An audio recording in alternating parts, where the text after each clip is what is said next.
Et si on revient en 2014, je vais vous montrer quelque chose.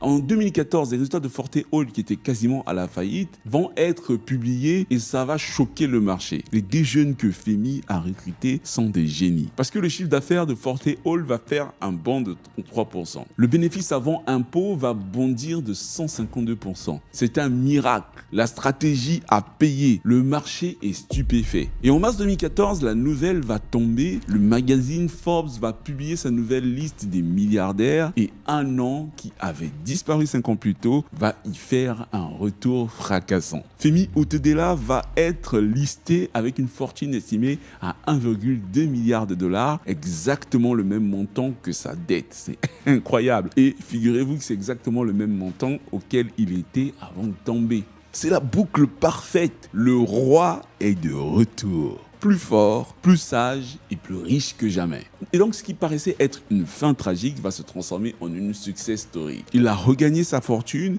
et à ce moment-là, le public nigérian se demande est-ce qu'il a retrouvé le bonheur. La réponse va venir dans la suite de cette vidéo que je tire d'un interview de Femi lui-même.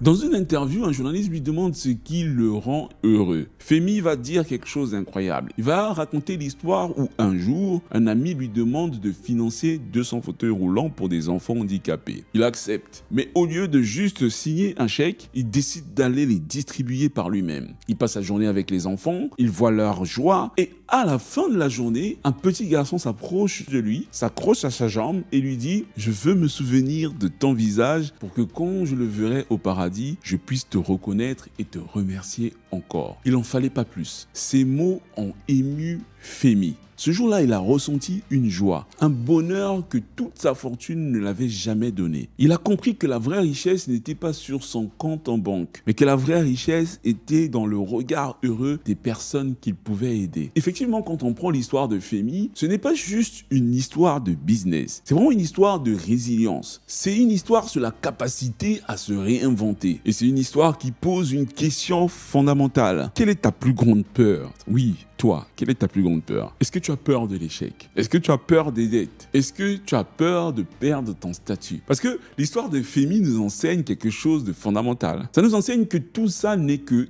temporaire. Il a touché le fond, il a tout perdu et il est revenu. Et pour le faire, il n'a pas fait en attendant que le pétrole remonte. Il n'a pas fait en espérant qu'un miracle vienne du ciel. Il est revenu en changeant de stratégie, en se séparant de ce qui était toxique, en s'entourant de nouvelles personnes et en acquérant de nouvelles compétences dans un nouveau secteur.